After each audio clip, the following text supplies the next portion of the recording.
Hi, I'm looking for some feedback on a website I started creating for myself, and I thought it might be useful for other people.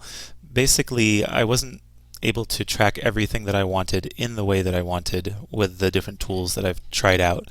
So here it is. I'll go ahead and run through it, and I'm thinking that you as dietitians will be able to give me some feedback into what might be useful for other people.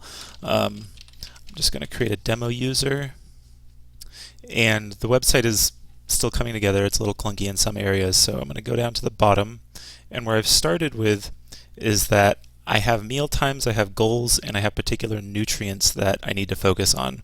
I'm going to keep it simple. For me, right now, the primary things are I track my calories and I track my protein.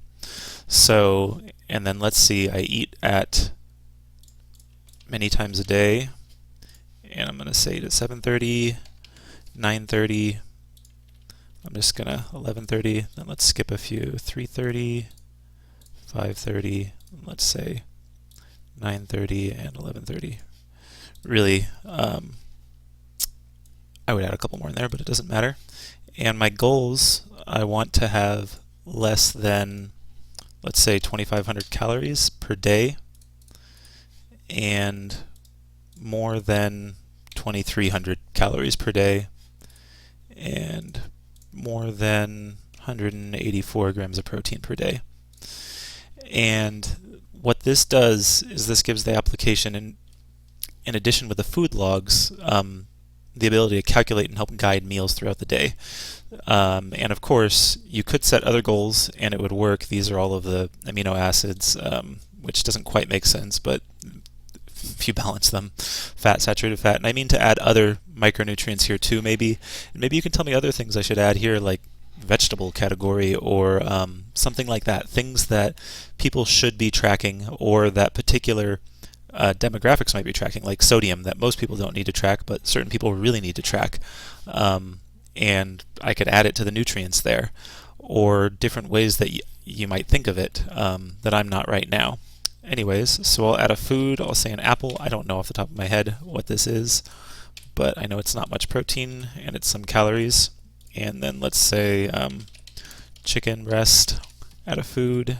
I don't know the grams off the top of my head, but I know that it is higher in protein per calorie. I doubt that's right. And then I'm going to log it and say an apple, 12 grams, and a chicken breast. Let's say, oops, actually, go to the apple and say I ate a whole apple of 30 grams, chicken breast of 20 grams, whatever. The foods, you can put in whatever you want. And then over here I have different widgets. So this shows what I ate in the last 30 minutes, and this shows what I ate today. And this is the big piece here that's really useful, the daily meal equalizer for me, in that whenever I go to this, I see the meal time, and then I see the number of calories I need to add, the minimum, the maximum, and the protein to add. And this gives me at a glance how much I should be eating this meal. It kind of, if you look down here, you can set different weights for the meals and say you want to eat more at a certain time or less at a certain time. And then it takes what's remaining left in the day and then say, oops, some of these are duplicates, just get rid of them. So say we're eating at 9:30, there's 2 meals left only, and that has a weight of 2 that are left, and this one's 1, so it's going to be 50% of what's left in the day. Now another trick here that I've done too is when you add in things to this, it subtracts over here right away, so you can see how much more you need to add. Say I eat that again and again. So this meal, I still need to add that many calories. Of course, this example is contrived. There's too much food to get in these 2 meals because it doesn't have any food logged earlier in the day. But that's the gist of it. And I'm wondering what you think. Is this something that would be useful? And again, see if I come down here and say I want to track, let's say, saturated fat, then it shows up everywhere.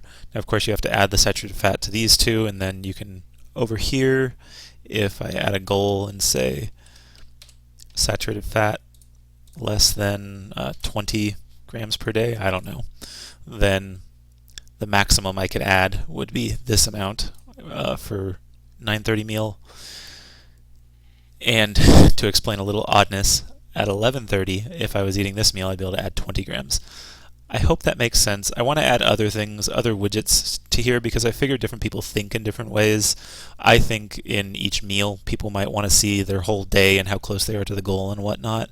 But I'm wondering what a dietitian may think, and if there are certain profiles, maybe it's not even the most important thing to be able to track this customized. Maybe it's more important to say I'm over this age and then create a profile for you automatically of goals. Or your age and height and weight, and then it gives you the goals, but then you have the ability to customize it. That's the big thing I'm coming back to, that I think a lot of people have different dietary needs and they'll need to track it differently, or they have an easy time. Like, I'll have an easy time eating more than 2,300 calories, so I could get rid of that and just make sure I eat under, and then I don't have to focus on that other piece. But I do need to focus on protein, whereas other people don't need to because maybe they get enough, or they're not on as high of a protein intake, they're not doing strength training. So anyways, let me know anything you think, any kind of feedback you might have this from a dietitian's perspective. The technology is still coming together. There's other pieces here. You can export everything and you get it all. You want CSV or XML or whatever. And that's about it. I appreciate any feedback. Thank you. Bye.